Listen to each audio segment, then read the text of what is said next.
Hello, dear friend. We'll be discussing about understanding anesthesia workstation, its safety features and technology. Greetings from Vadodara and my institutes, Kailas Cancer Hospital, Vadodara Institute of Neurological Science, and Isha Multispecialty Hospital. At the outset, as we are discussing many anesthesia machines, I would like to clearly clarify that we do not promote or endorse any particular one anesthesia machine or a company. And what we are going to discuss is our in general features, and we may have to discuss certain machines, but our idea is to discuss about their features. First part of this lecture will go through journey from first basic machine to how modern machines were developed and why they were developed. So basic function of anesthesia machine is to prepare a gas mixture of precisely known but variable composition.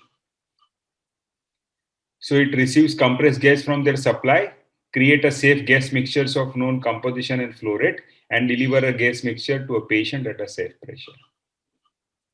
If you look at the brief history of anesthesia machine, Henry Edmund Gaskin Boyle 1917 demonstrated first machine, which was a modification of Nathani apparatus. So Boyle's machine was first made by Coxeter and Sons and under the direction of Lord George Wesley, which was later acquired by British Auction Company, and Boyle was the trade name of BOC, which was given in the honor of Henry Edmund Gaskin Boyle. Geoffrey Marshall developed a machine during First World War, but it demonstrated to world community later than Boyle. So Boyle is still considered the first developer of anesthesia machine. From that point onward, there are many changes which occurred in the anesthesia machine from 1921 to 1958 and so on till to date. If you look at the current Boyle's apparatus, in fact, there are 5 elements are still present which was there in the original Boyle's machine.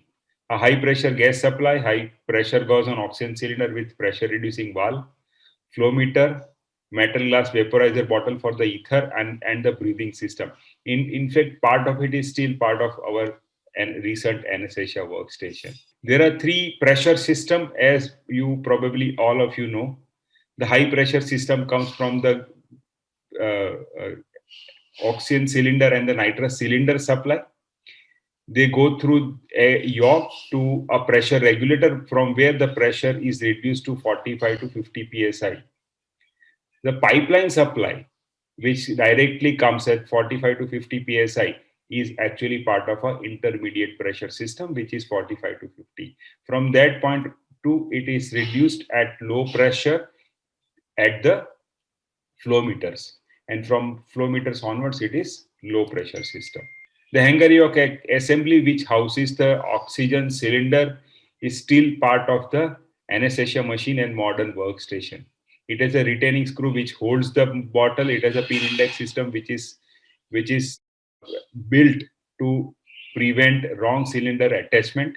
There is a nipple with bodoxil which connects the oxygen or nitrous oxide cylinder to the hanger yoke without leakage. There is a yoke plug which is connected in absence if the cylinders are not present. And there is a check valve assembly to allow one-way direction of the gas.